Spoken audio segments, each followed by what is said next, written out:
vibes ang hatid sa fans ang kinatawag ngayong Dominic Roque at Sue Ramirez. Matapos kasi ang halos isang buwan mula nang aminin ng aktor na nasa dating stage na sila, tila IG official naman ngayon ang dalawa.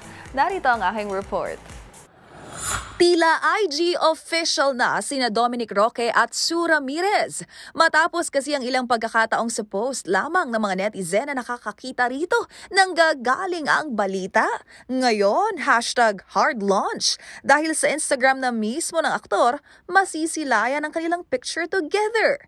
Sa mga shinare na larawan ni Dominic kuha sa restaurant na Julian Santos at Ryan Agoncillo kasama sina Catherine Bernardo, Miles Ocampo, Elijah Canlas at Alora, talagang nagpakilig sa fans ng Dom and Sue.